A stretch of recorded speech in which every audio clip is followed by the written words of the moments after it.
जय श्री राम जी। सभी को स्वागत है आप सबका एक बार फिर से आपके अपने रामायण के चैनल पर। रामायण के इस भाग को समझने के लिए पहले के भाग अवश्य सुने, तभी आगे की समझ में आएगी। और वीडियो को लाइक करें, चैनल को सब्सक्राइब करें ताकि आगे भी आपको रामायण के आने वाले भाग मिलते रहे। धन्यवाद। हर हर महादेव। अब तक के भाग में हमने जाना कि श्री राम के राज तिलक की तैयारी हो रही है और मंत्रा ने आकर केकई को सिखाया और वो कोप भवन में चली गई। अब आगे की कथा सुनते हैं। राजा बारंबार कहते हैं, हे सुमुखे, हे सुनैने, हे कोकिल बैनी, हे गजगामिनी, अपने क्रोध का कारण मुझको बताओ। किसने तेरा अनिष्ट किया? किसके दो सिर है? यमराज किसको लेना चाहता है? कहो किस कंगाल को राजा बना दूं? कहो किस राजा को देश निकाला दे दूं? तेरा शत्रु देवता भी हो तो उसे मार सकता हूँ। नर नारी तो कीड़ों के सदृश हैं। तुझे मेरी प्रकृति मालूम है। तेरे चंद्रमुख के लिए मेरा मन चकोर है। हे प्रिय, मेरे प्राणपुत्र, कुटुंबी और राजा सब तेरे अधीन हैं। यदि मैं तुझे कुछ भी कपट करके कहता हूँ कि तो मुझे राम जी की 100 बार शपथ है। हे प्यारी, समय ऐसे विचार कर इस बुरे वेश को शीघ्र त्याग दो और अपने शरीर को आभूषणों से सजा प्रसन्न होकर मनवांछित वर मांग लो। यह सुनकर और सौगंध को बड़ी मान के कई हंसते हुए उठ बैठी और गहनों को पहनने लगी, मानो मृग को देखकर भिलिनी अपने जाल को सजा रही हो।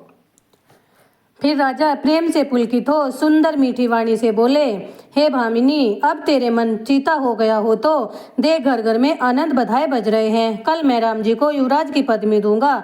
सो हे सुलोचनी, मंगल साज सजाओ। यह सुन के कई कांप उठी, मानो बाल तोड़ का पका फोड़ा किसी ने छू लिया हो। ऐसी पीड़ा को भी उसने ऐसे छिपा लिया जैसे चोर स्त्री प्रकट में नहीं रोती। राजा ने उसके कपट को नहीं समझा क्योंकि वह कुटिल मंत्रा की पढ़ाई हुई थी। यद्यपि राजा नीति में निपुण है परंतु तिर्या चरित्र भी अथाह समुद्र है। फिर कपट स्नेह से बढ़कर नैन और मुख को मटका पर हंसती हुई बोली, यद्यपि राजा नीति में निपुण है परंतु तिर्या चरित्र भी अथाह समुद्र है। फिर कपट स्नेह को बढ़ाकर नयन और मुख को मटकाकर हंसती हुई बोली, हे प्यारे, आप सदा मांग मांग तो कहते हैं पर कभी देते लेते नहीं। आपने मुझे एक समय 2 वरदान देने को कहे थे, सो उनके पाने में भी संदेह है। तब तो राजा ने हंसकर कहा, मैं तुम्हारी बात को समझ गया। तुमको रूठना अच्छा लगता है। तुमने धरोहर कभी नहीं मांगी और मैं भी भूल गया। हमको झूठा दोष मत लगाओ। 2 के बदले 4 क्यों नहीं मांग लेती? रघुकुल की रीति सदा चली आई है कि प्राण भले ही जाएं परंतु वचन नहीं जाए। झूठ के समान पाप नहीं है। क्या करोड़ों चिरमिटी पहाड़ के बराबर हो सकते हैं? पुण्यों की जड़ सत्य है। यह वेद पुराणों में प्रसिद्ध है और मुनियों ने भी कहा है। जिस पर भी रामचंद्र जी की सौगंध दिलवाई, ऐसी बात को धड़ करके प्रसिद्ध केकई हंस कर बोली, मानो कुमुति रूपी बाज ने पक्षी की टोपी खोली हो। राजा का मनोरथ वन है, उसमें सुंदर पक्षियों का झुंड बैठा है। उस पर केकई रूपी भिलनी अपने वचन रूपी भयंकर बाज को छोड़ना चाहती है। हे प्राणनाथ, मेरा मन भावन वर सुनिए। एक वर में भरत को राज तिलक दो और दूसरा वर हाथ जोड़कर मांगती हूँ, सो आप मेरा मनोरथ पूरा कर दें। तपस्वी और उदासीन वेश में राम जी 14 वर्ष वन में रहे। स्त्री के वचन सुन राजा को शोक हुआ, जैसे चंद्र किरण को छूने से चकवा विकल होता है। राजा सहम गए, कुछ कहते नहीं बना, मानो बाज ने बटेर को झपट लिया हो। राजा का अंग फीका हो गया, मानो बिजली ने ताड़ के वृक्ष को मारा हो। माथे पर हाथ रखकर आंख मूंद कर राजा सोचने लगे, मेरा मनोरथ रूपी कल्पवृक्ष फूला था किंतु फूलते ही केकई रूपी हथनी ने उसे जड़ से नष्ट कर दिया। केकई ने अयोध्या को उजाड़कर विपत्ति की नींव जमा दी। किस अवसर पर क्या हो गया? स्त्री का विश्वास उठ गया। जैसे यति को योग सिद्धि फल पाने के समय अविद्या नष्ट कर देती है, ऐसे ही केकई ने मेरा नाश कर दिया। राजा मन ही मन जलने लगा। तब वह मंद बुद्धि वाली केकई बोली, क्या भरत आपका पुत्र नहीं है? क्या मुझे मोल खरीद कर लाए हो? जो मेरे वचन सुनते ही आपके बाण के समान लगे तो पहले ही सोचकर क्यों न बोले? या तो उत्तर दो या मना कर दो। आप रघुकुल में सत्य के समुद्र हैं। वर देने के लिए कहा था, अब भले ही मत दो। सत्य को त्याग, जगत में अपयश लो। सत्य की प्रशंसा कर। वर देने को कहा था, सो यही जाना था कि चबैना मांग लेगी। देखो, राजसी विदधीची और बलि ने शरीर और धन को त्याग अपने प्रण को रखा। केकई ऐसे कड़वे वचन कहती है मानो जले पर नमक छिड़कती है। अत्यंत धर्मपरायण राजा दशरथ ने धैर्य धारण कर नेत्र खोल और सिर धुनकर श्वास लेते हुए कहा, इस दुष्टा ने मुझे कुठोर से मार दिया। राजा ने केकई को क्रोध से जलती हुई देखी, मानो क्रोध रूपी नंगी तलवार खड़ी है। कुबुद्धि उसकी मूठ है, निष्ठुरता धार है जो कुबरी ने धार धरकर तेज की है। उसको राजा ने अति कठोर देख जान लिया कि यह मेरे प्राण अवश्य लेगी। फिर राजा कड़ी छाती कर बोले, हे प्यारी, विश्वास और प्रीति को नष्ट कर ऐसे वचन क्यों कहती हो? मैं शंकर को साक्षी मानकर कहता हूँ कि मेरे भरत और राम दो आंखें हैं। मैं प्रातः दूत को अवश्य भेजूंगा। दोनों भाई सुनते ही चले आएंगे। पवित्र दिन शुद्ध वाकर सब साज सजाकर डंका बजाकर भरत को राज्य अवश्य ही दे दूंगा।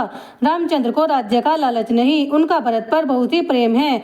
मैं ही बड़े छोटे का विचार कर राजनीति के अनुकूल कार्य कर रहा था। मैं 100 बार राम जी की शपथ खाकर कहता हूँ, कौशल्या ने मुझसे कुछ भी नहीं कहा। मैंने तुमसे बिना पूछे सब किया, इसी से मनोरथ खाली हो गया। क्रोध को त्याग, मंगल साज सजाओ। कुछ दिन पीछे भरत युवराज होंगे। एक ही बात का मुझे दुख हुआ कि तूने दूसरा वर बेढब मांगा, जिसे मेरा हृदय जल रहा है। यह क्रोध में हंसी या सचमुच सत्य ही है? क्रोध को छोड़ मुझे राम जी का दोष बता। सब लोग राम को साधु कहते हैं, तू भी तो उसकी बड़ाई करती थी और प्रेम रखती थी। अब यह सुन, मुझे संशय हुआ, जिसका स्वभाव शत्रुओं के भी अनुकूल है वह माता के प्रतिकूल काम कैसे करेगा? हे प्यारी, अब हंसी और क्रोध को छोड़ अच्छी तरह सोच समझकर वर मांग, जिससे भरत का राज्य अभिषेक नेत्र भरकर देख लूं।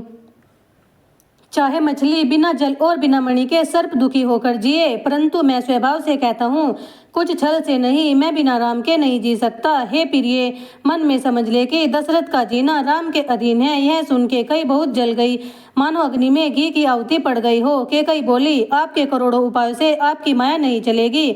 या तो वर दो अथवा मना करके अपयस लो। मुझको बहुत परपंच नहीं बाता। राम भी साधु है, आप भी साधु हो और कौशल्या भी साधु है। मैंने अच्छी तरह जान लिया, मेरा कौशल्या ने जैसा भला चाहा है मैं उसको वैसा ही फल दूंगी। प्रातः होते ही मुनि का वेश धारण कर जो राम वन नहीं जाएंगे, तो हे राजन, हृदय में समझ लो कि मेरा मरना होगा और आपका अपयस होगा। ऐसे कहकर कुटिल के कई उठ खड़ी हुई, मानो क्रोध की नदी उमड़ी हो। वह नदी पाप रूपी पर्वत से उत्पन्न हुई, क्रोध रूपी जल से भरी है, जो देखी नहीं जाती। दोनों वर उस नदी के तट हैं। हट ही उसकी धारा है, कुबरी के वचन ही भंवर है और राजा वृक्ष है, सो उसे जड़ समेत उखाड़ती हुई विपत्ति रूपी समुद्र की ओर चली। राजा ने समझ लिया कि स्त्री के बहाने मौत मेरे सिर पर नाचती है। राजा ने चरण पकड़कर विनय पूर्वक कहा कि सूर्यवंश के लिए कुल्हाड़ी मत बन, मेरा मस्तक मांग ले, मैं तुझे अभी दे दूंगा, पर राम के विरह में तू मुझे मत मार। जैसे हो वैसे ही राम जी को रख ले, नहीं तो जन्म भर छाती जलेगी। जब राजा ने देखा कि रोग असाध्य है, तब बड़ी आर्तवाणी से हा राम, हा राम, हा रघुनाथ कहते हुए सिर धुनकर धरती पर गिर पड़े। राजा व्याकुल हो गए, शरीर शिथिल हो गया, मानो हथनी ने कल्प वृक्ष उखाड़ डाला। कंठ सूख गया, बोल न निकला, जैसे मछली बिना जल के दीन होती है। फिर भी के कई कड़वे वचन बोली, मानो घाव में विष लगाती है। अगर अंत में आपको ऐसे ही करना था तो मांग मांग किसके बल पर कहा था? हे राजन, जोर से हंसना और गालों को फुलाना दोनों एक साथ कैसे हो सकते हैं? दानी भी कहाओ और कृपणता भी करो। क्या युद्ध में भी कुशलता हो सकती है? या तो प्रतिज्ञा छोड़ो या धैर्य धरो, अबला की भांति मत रो। शरीर, स्त्री, पुत्र, काम, धन और धरणी, ये सत्यवादियों के लिए तृण के समान कहे गए हैं। ये मर्म भेदी के कई के वचन सुन राजा ने कहा, तेरा कुछ दोष नहीं है, चाहे जो कहे, तेरा काल रूपी पिशाच मेरे शरीर में लग गया है। वही कहता है, भरत जो भूल कर भी राजपद नहीं चाहते, भावी बस तेरे जी में यह कुमिति बसी है। यह मेरे पापों का फल है। विधाता असमय होने से विपरीत हो गया है। सुंदर अयोध्या फिर अच्छी तरह से बसेगी और गुण निधान राम की प्रभुता होगी। सब भाई उनकी सेवा करेंगे और त्रिभुवन में राम जी का यश होगा। पर तेरा कलंक और मेरा पछतावा मरने पर भी नहीं मिटेगा। अब जो तुझे अच्छा लगे सोकर और मुख छिपाकर मेरी आंखों की ओट में जा बैठ। मैं हाथ जोड़कर कहता हूँ कि जब तक जीता रहूं तब तक फिर कुछ मत कहना। हे अभागी, तू अंत में पछताएगी जो नहारू के लिए गाय को मारती है। राजा कोटी बाती से समझाकर हार गए कि क्यों इस कुल का सर्वनाश करती है, परंतु कपट में चतुर के कई कुछ न बोली, मानो मसान जग रहा है। राजा राम राम रटते हुए ऐसे दुखी हुए जैसे बिना पंख के पक्षी होता है। राजा हृदय में मनाते हैं कि सवेरा न हो, कोई जाकर राम जी से यह बात न कह दे, हे सूर्यदेव आप उदय न हो, क्योंकि अयोध्या को देख आपको दुख होगा। राजा की प्रीति और केकई की कठोरता को सीमा तक ब्रह्मा ने रच कर बनाया है। राजा को विलाप करते करते सवेरा हो गया। द्वार पर शंख और बांसुरी बजने लगी। भाट विरदावली पढ़ते हैं, गायक गुण गाते हैं जो राजा को वाण से लगते हैं। राजा को ये मंगल ऐसे नहीं सुहाते जैसे सती होने वाली स्त्री को आभूषण। उस रात राम के दर्शन की अभिलाषा में किसी को नींद नहीं आई। कब सूर्य निकले और प्रातः हो जो हम नेत्र भरकर राम जी का दर्शन करें। राम सीता सहित हाथी पर सवार हो निकलेंगे, जिनके शरीर की शोभा कामदेव के समान है। ऐसे सोचते सोचते रात बीत गई और प्रातः होते ही सब ज्ञानी मुनि जागे। द्वार पर सेवकों की और मंत्रियों की भीड़ लगी है। सूर्य को उदा हुआ देख कहते हैं कि आज अब तक राजा नहीं जगे, ऐसा कौन सा विशेष कारण है। राजा तो नित्य पिछले पहर जागा करते हैं, आज हमको बड़ा अचरज है। हे सुमंत, जाकर राजा को जगाओ, फिर उनकी आज्ञा पाकर काम करो।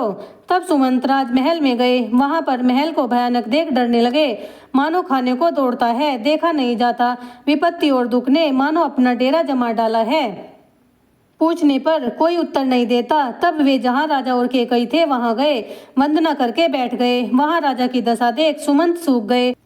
राजा सोच से विकल हो तन छीन पृथ्वी पर पड़े हैं, मानो कमल जड़ से उखड़ पड़ा है। मंत्री डर के मारे कुछ नहीं पूछते। तब अशुभ से भरी हुई केकई बोली, राजा को रात भर नींद नहीं आई, इसका कारण ईश्वर ही जाने, परंतु राम राम रटकर सवेरा किया, इसका कारण कुछ नहीं कहते।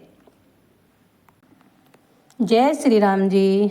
आज की कथा का समापन यही होता है। मिलते हैं फिर रामायण के अगले भाग में। रामायण के अगले भाग को सुनने के लिए चैनल को सब्सक्राइब करें ताकि आगे भी आपको आने वाले भाग मिलते रहें और वीडियो को लाइक करें। धन्यवाद।